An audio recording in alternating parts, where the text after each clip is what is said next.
Illustrator tool ബോക്സിൽ കാണുന്ന മറ്റൊരു കൂട്ടം ടൂളുകളാണ് ഈ കാണുന്ന സെറ്റ്, ഈ ഫ്ലയർ. ഇവിടെ ഈ കാണുന്ന ബട്ടണിൽ ക്ലിക്ക് ചെയ്ത് കഴിഞ്ഞിട്ടുണ്ടെങ്കിൽ പുറത്തേക്ക് വരുന്ന ഫ്ലയറിലൂടെ, ഫ്ലൈ ഔട്ടിലൂടെ നമുക്ക് എന്താ പറയുക അതിലെ ടൂളുകളെല്ലാം കാണാവുന്നതാണ്. ഇതിൽ ലൈൻ സെഗ്മെന്റ് ടൂൾ, തീർച്ചയായിട്ടും ലൈൻ വരയ്ക്കാനുള്ളതാണിത്. കീബോർഡിൽ സ്ലാഷ് പ്രസ് ചെയ്തുകൊണ്ട് നമുക്ക് ഈ ടൂള് ആക്ടിവേറ്റ് ചെയ്യാവുന്നതാണ്. ഇത് സെലക്ട് ചെയ്ത് കഴിഞ്ഞാൽ തീർച്ചയായിട്ടും സാധാരണ പോലുള്ള ഒരു ലൈൻ വരയ്ക്കാം.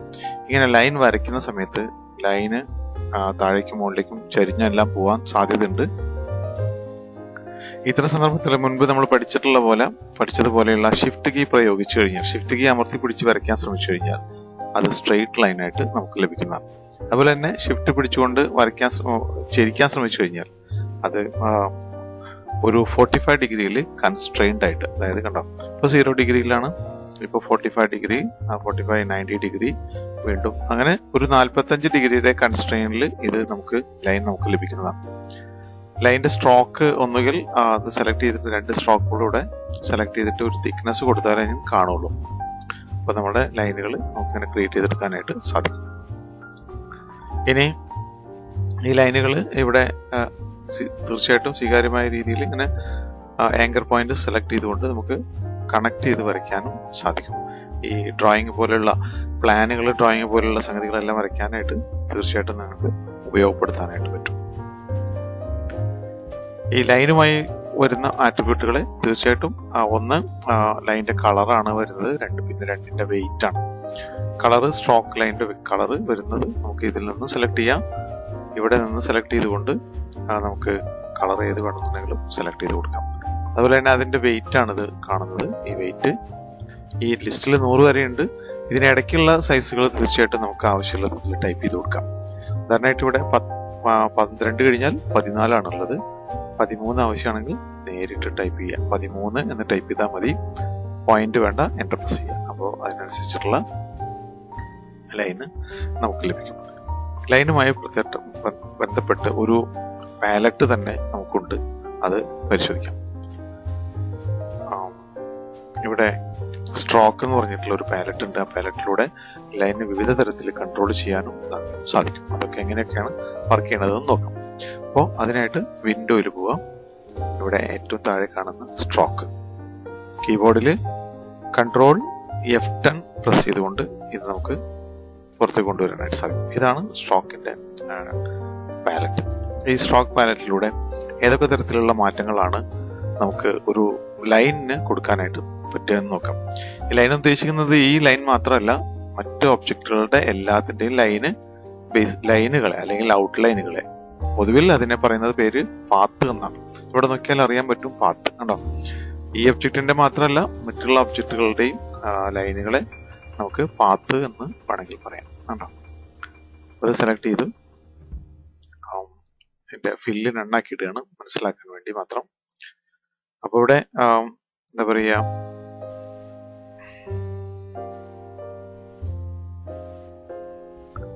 ലൈൻ സെലക്ട് ചെയ്തിട്ടുണ്ട്. ഇപ്പോൾ 2 തരത്തിലുള്ള ഒബ്ജക്റ്റുകളുണ്ട്. ഒന്ന് ഒരു ഓപ്പൺ ഒബ്ജക്റ്റും ഓപ്പൺ പാത്തും, 2 ക്ലോസ്ഡ് പാത്തും. ഇതിൽ രണ്ടിനും 2 തരത്തിലാണ് നമ്മുടെ എന്താ പറയാ ഇവിടെ സ്ട്രോക്കിലെ ചില ആട്രിബ്യൂഷൻസ് വർക്ക് ചെയ്യുന്നത്. അതുകൊണ്ടാണ് ഇവിടെ രണ്ടും കൊണ്ടുവന്നിരിക്കുന്നത്. ഇതില് വെയിറ്റ് ആണ് ആദ്യത്തെ ഓപ്ഷൻ. തീർച്ചയായിട്ടും കനമാണ് വെയിറ്റ് കൊണ്ട് ഉദ്ദേശിക്കുന്നത്. ആവശ്യമായ രീതിയിൽ സെലക്ട് ചെയ്യാം. ഈ കൺട്രോൾ സെലക്ട് ചെയ്യാൻ വേണ്ടിയിട്ട് ഈ വെയിറ്റ് എന്ന് പറഞ്ഞ അതിൽ ക്ലിക്ക് ചെയ്ത് കഴിഞ്ഞാൽ അത് സെലക്ട് ആവും. നമുക്ക് ആവശ്യമുള്ള വെയിറ്റ് അവിടെ കൊടുക്കാം. 15 എന്ന് കൊടുക്കാം. എൻ്റർ പ്രസ് ചെയ്ത് കഴിഞ്ഞാൽ ആ വെയിറ്റിന് അനുപാതമായിട്ട് ഇവിടെ അതിന്റെ വണ്ണം കൂടുകയും കുറയുകയും ചെയ്യാം. രണ്ടാമത്തത് ഇവിടെ കാണുന്നത് ക്യാപ്പ് എന്നുള്ള ഒരു ഓപ്ഷനാണ്. ഈ ക്യാപ്പ് എന്ന് പറഞ്ഞിട്ടുണ്ടെങ്കിൽ ലൈനിന്റെ അറ്റത്തിനാണ് ക്യാപ്പ് എന്ന് പറയുന്നത്. തൊപ്പി എന്നുള്ള അർത്ഥത്തിലാണ് ഇത് പറയുന്നത്. അപ്പോൾ ഇതിന്റെ ലൈനിന്റെ അറ്റമാണ് ഈ കാണുന്നത്. അപ്പോൾ ഈ ഒബ്ജക്റ്റിന് ലൈനിന് അറ്റമുണ്ട്, എന്നാൽ ഇത് ക്ലോസ്ഡ് ഒബ്ജക്റ്റിന് അല്ലെങ്കിൽ പാത്തിന് അറ്റമില്ല. ഒരു പ്രത്യേക ലൈനിന്റെ അറ്റമൊന്നുമില്ല. അപ്പൊ അതുകൊണ്ടാണ് ഇത് 2 തരത്തിലും പ്രവർത്തിക്കുന്നത് മനസ്സിലാക്കേണ്ടത്. അപ്പൊ ഇവിടെ നോക്കുക, ഇതിൽ തന്നെ ക്യാപ്പ് 3 തരത്തിലുള്ള ക്യാപ്പുകളുണ്ട്. ഒന്ന് ഈ കാണുന്നത് ബഡ് ക്യാപ്പ് എന്നാണ്. ബഡ് ക്യാപ്പ് എന്ന് പറഞ്ഞിട്ടുണ്ടെങ്കിൽ ഈ ലൈന് അതിന്റെ എന്താ പറയാ അതിന്റെ കറക്റ്റ് പോയിന്റിൽ കട്ട് ചെയ്ത് നിൽക്കുന്നതിനാണ് ബഡ് ക്യാപ്പ് എന്ന് പറയുന്നത്. അതായത് കൃത്യമായ ലെങ്ത് നമ്മുടെ ആങ്കർ പോയിന്റ് മറ്റേ ഹാൻഡിൽസ് നോക്കിക്കഴിഞ്ഞാൽ ഹാൻഡിൽസിൽ നിന്നും ഹാൻഡിൽസിൽ തന്നെ ലൈൻ കട്ട് ചെയ്തിരിക്കുന്നതായിട്ട് കാണാൻ പറ്റും. മറ്റ് ഉപാധികളോട് കൂടി പരിശോധിച്ച് കഴിഞ്ഞാൽ നമുക്കിത് കുറെ കൂടി വ്യക്തമായിട്ട് മനസ്സിലാവും. ഞാൻ കുറച്ചുകൂടി വണ്ണം കൂട്ടി കൊടുത്തിട്ടുണ്ട്. ഇതിനും അല്പം വണ്ണം കൂട്ടാം. 48 കൊടുത്തിട്ടുണ്ട്, കുറച്ചുകൂടി വ്യക്തമായി മനസ്സിലാക്കാൻ വേണ്ടിയിട്ട്. ഇത് സെലക്ട് ചെയ്തതിനു ശേഷം ഇവിടെ നോക്കി കഴിഞ്ഞിട്ടുണ്ടെങ്കിൽ ഈ ലൈനിന്റെ ഹാൻഡിലാണ് ഈ കാണുന്നത്. ഹാൻഡിൽ നിന്നും പുറത്തേക്ക് അല്പം പോലും ഇല്ലാതെയാണ് ഈ നിൽക്കുന്നത്. ഇങ്ങനെ നിൽക്കുന്നതിനാണ് ബഡ് ക്യാപ്പ് എന്ന് പറയുന്നത്.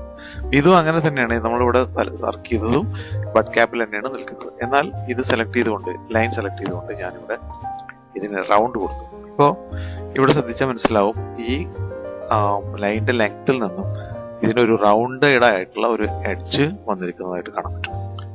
ഇതിനെ ക്യാപ്പ് ചെയ്ത് ഒരു തൊപ്പിയിട്ടതുപോലെയുള്ള അവസ്ഥയിലേക്ക് വന്നു. ബഡ് ക്യാപ്പിന് തൊപ്പിയില്ല എന്ന് തന്നെ അർത്ഥം. ഇനി ഇത് സെലക്ട് ചെയ്തിട്ട് അതെങ്ങനെ പ്രവർത്തിക്കുന്നു നോക്കുക. ഇവിടെ നോക്കുക, സെലക്ട് ചെയ്യാം. നോർമലി വ്യത്യാസങ്ങളൊന്നുമില്ല, കാരണം ഇത് ഒരു ക്ലോസ്ഡ് പാത്താണ്. അതുകൊണ്ട് ഇതിന് ബഡ് ക്യാപ്പ് റൗണ്ട് ക്യാപ്പ് ഇട്ട് കൊടുത്തു കഴിഞ്ഞാൽ യാതൊരു വ്യത്യാസവും കാണാനില്ല. അടുത്തത് ഇനി ഈ ലൈൻ സെലക്ട് ചെയ്തുകൊണ്ട് നമുക്ക് രണ്ടും ഒരുമിച്ച് സെലക്ട് ചെയ്തിട്ടുണ്ട്. അതിനുശേഷം ഇവിടെ കൊടുക്കാം. ഈ കാണുന്ന പ്രൊജക്റ്റിംഗ് ക്യാപ്പ് കൊടുക്കാം. പ്രൊജക്റ്റിംഗ് ക്യാപ്പ് കൊടുത്തപ്പോൾ ഇവിടെ പ്രത്യേകിച്ച് മാറ്റമൊന്നുമില്ല. എന്നാൽ ഓപ്പൺ പാത്തില് സാധാരണ സെലക്ഷനിൽ നിന്നും ഒരു റെക്ടാംഗിൾ ഷേപ്പിലുള്ള ഒരു തൊപ്പി ഇതിന് വേണ്ടിയിട്ടുണ്ട്. ഇവിടെ നോക്കാം, ഓരോന്നും ശ്രദ്ധിച്ചു നോക്കാം. ഇവിടെ ബഡ് ക്യാപ്പ് അതേ കറക്റ്റ് ആയിട്ടുള്ള സെലക്ഷനിൽ വന്നു. റൗണ്ട് ക്യാപ്പ് തൊപ്പി വീണു. അതുപോലെ തന്നെ പ്രൊജക്റ്റിംഗ് ക്യാപ്പ് ഒരു ഒരു റെക്ടാംഗിൾ ഷേപ്പിലുള്ള തൊപ്പി ഇട്ടിരിക്കുന്നതായിട്ട് കാണാം. പക്ഷെ ക്ലോസ്ഡ് ഒബ്ജക്റ്റിൽ ഇത് മൂന്നിനും ഒരു ഇഫക്റ്റും കാണുന്നില്ല. എന്നാൽ ഇവിടെ രണ്ടാമത് കാണുന്ന കൺട്രോളുകളിൽ കോർണർ എന്ന് പറയുന്ന ഒരു സംഗതിയാണ്. ഈ കോർണർ തീർച്ചയായിട്ടും റെക്ടാംഗിൾ ഷേപ്പിനാണ് ഉള്ളത്. ഇതിന് കോർണർ ഇല്ല, കാരണം ഇതൊരു സിംഗിൾ ഒബ്ജക്റ്റ് ആണ്. എന്നാൽ ഇത് തന്നെ ഒരു പെൻ ടൂൾ കൊണ്ട് മറ്റൊരു രീതിയിൽ വരയ്ക്കുകയാണെന്നുണ്ടെങ്കിൽ നമുക്ക് കോർണർ ഉണ്ടാവുകയും ചെയ്യും. ഉദാഹരണമായിട്ട് ഇവിടെ ഞാൻ പെൻ ടൂൾ ഉപയോഗിച്ചുകൊണ്ട് ഇവിടുന്ന് ഇങ്ങോട്ട് ഒരു ലൈൻ വരച്ചു, ഇങ്ങനെ വരച്ചു. ഇപ്പോ ഇതിന് ഒരു കോർണർ ഉണ്ട്, എന്നാൽ ഇതിന് കോർണർ ഇല്ല. അപ്പോ കോർണർ എന്ന ഈ ഓപ്ഷൻസ് പ്രവർത്തിക്കുന്നത് തീർച്ചയായിട്ടും ഒന്നുകിൽ കണക്റ്റഡ് ആയിട്ടുള്ള ഒന്നിൽ കൂടുതൽ സെഗ്മെന്റ് എന്ന് പറഞ്ഞിട്ടുണ്ടെങ്കിൽ ഈ രണ്ട് നോഡ് പോയിന്റുകൾക്കിടയിലുള്ള ദൂരത്തിനെയാണ് ഒരു സെഗ്മെന്റ് എന്ന് പറയുന്നത്. മൊത്തത്തില് പാത്ത് എന്ന് പറയും. രണ്ട് നോഡ് എന്ന് പറഞ്ഞാലും ആങ്കർ പോയിന്റ് എന്ന് പറഞ്ഞാലും ഒന്ന് തന്നെയാണ്. അപ്പോൾ ഇവിടെ ഇത് ക്ലോസ്ഡ് ഒബ്ജക്റ്റ്, ഇത് ഓപ്പൺ ഒബ്ജക്റ്റ് ആണ്, പക്ഷെ മൾട്ടി സെഗ്മെന്റ് ഉള്ള ഒരു ഒബ്ജക്റ്റ് ആണെന്ന് അർത്ഥം. അപ്പൊ ഇതിന് കോർണർ ഉണ്ട്, ഇതിന് കോർണർ ഉണ്ട്. അപ്പൊ ഇതിന്റെ കോർണറിൽ ഇപ്പൊ കിടക്കുന്ന കോർണർ മിറ്റർ ജോയിൻ എന്ന് പറയുന്ന ഒരു കോർണറാണ്. മിറ്റർ ജോയിൻ എന്ന് പറഞ്ഞിട്ടുണ്ടെങ്കിൽ ഈ മൂല ഇങ്ങനെ കട്ട് ചെയ്ത് പോയിക്കൊണ്ടിരിക്കുന്ന, ഇപ്പൊ ഇവിടെ നിന്നും ഈ മൂല ഇവിടെ നിന്ന് ഇങ്ങനെ കട്ട് ചെയ്ത് പോകുന്ന ഒരു അവസ്ഥയ്ക്കാണ് മിറ്ററിങ് എന്ന് പറയുന്നത്. സാധാരണ നമ്മുടെ വാതിലുകളും ജനലുകളൊക്കെ ഉണ്ടാക്കുമ്പോൾ മരം യോജിപ്പിക്കുന്ന ഒരു രീതിയുണ്ട്. അത് റെക്ടാംഗിൾ ഷേപ്പിലല്ല യോജിപ്പിക്കുക.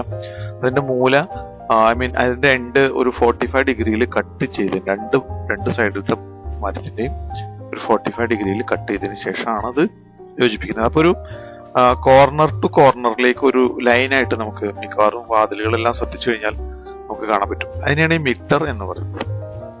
അത് ആ നിലയ്ക്കാണ് ഈ രണ്ട് ലൈനുകളും യോജിപ്പിച്ചിരിക്കുന്നത് എന്നർത്ഥം. അപ്പൊ അതുകൊണ്ടാണ് ഇപ്പൊ ഈ പോയിന്റിൽ ഇത് കിടക്കുന്നത്. ഇതും മിറ്ററിലാണ്, ഇതും കിടക്കുന്നത് മിറ്ററിലാണ്. ബൈ ഡിഫോൾട്ട് മിറ്റർ കോർണറിലാണ് ഇത്തരം ഒബ്ജക്റ്റുകൾ വരുന്നത്. ഇനി നമുക്ക് മറ്റു മാറ്റങ്ങളെ അപ്ലൈ ചെയ്ത് നോക്കാം. തീർച്ചയായിട്ടും മാറ്റങ്ങളെ വളരെ നന്നായി നിരീക്ഷിക്കണം. എങ്കിലാണ് കൂടുതൽ ഓപ്ഷൻസും മറ്റുള്ള കാര്യങ്ങളും അപ്ലൈ ചെയ്യുമ്പോൾ അത് നമുക്ക് സാധ്യമായി വരുള്ളൂ. ഇവിടെ ഇത് നോക്കാം, ഇതിന്റെ പേര് റൗണ്ടഡ് ജോയിൻ. ഇത് സെലക്ട് ചെയ്തപ്പോൾ ഈ ജോയിന് റൗണ്ടായി കണ്ടോ. അതേസമയം ഇതും സെലക്ട് ചെയ്യാം. ഇത് സെലക്ട് ചെയ്തതിനു ശേഷം റൗണ്ട് കൊടുത്തപ്പോൾ ഇവിടെയും ഈ ജോയിന് വളരെ സ്മൂത്ത് ആയിട്ടുള്ള ഒരു കർവിലേക്ക് റൗണ്ടിലേക്ക് നമുക്ക് തിരിച്ചു കിട്ടി. ഇനി അതുപോലെ തന്നെ ഇവിടെ കൊടുത്തിരിക്കുന്നത് ഇതിന്റെ പേര് വിവൽ ജോയിൻ ആണ്. അപ്പോൾ ഒരു പ്രത്യേക കട്ടിങ്, ഒരു ചേംഫർ കട്ടിങ് പോലെ ഒരു കട്ടിങ് നമുക്ക് കിട്ടി, ഒരു വിവലിംഗ് നമുക്ക് കിട്ടി. അതുപോലെ തന്നെ ഇവിടെയും സെലക്ട് ചെയ്ത് നോക്കാം. ഇതും കൊടുക്കണമെങ്കിൽ ഇവിടെ വ്യൂ. എന്നാൽ ഈ ഓപ്ഷൻസ് ഒന്നും സിംഗിൾ ഇതുപോലുള്ള ഒരു ലൈനിന് ഇത് കൊടുത്തിട്ട് യാതൊരു കാര്യമില്ല, ഒരു ഇഫക്റ്റും ഉണ്ടാവില്ല. കാരണം അവയ്ക്ക് കോർണർ എന്ന് പറയുന്ന സംവിധാനം ഇല്ല. എന്നാൽ ഈ ഒബ്ജക്റ്റിന് കോർണറും ഉണ്ട്, അതുപോലെ തന്നെ ക്യാപ്പും ഉണ്ട്. കണ്ടല്ലേ, ഇതിന് ക്യാപ്പും ഉണ്ട്, കോർണറും ഉണ്ട്. ഇതിന് എന്തില്ല, ക്യാപ്പില്ല, അതേസമയം കോർണർ ഉണ്ട്. അപ്പോൾ 3 തരത്തിലുള്ള ഒബ്ജക്റ്റുകൾ നമ്മൾ ഡീൽ ചെയ്ത് കഴിഞ്ഞു. ഇനി അതിന്റെ ഓപ്ഷനുകളിലേക്ക് പോവാം.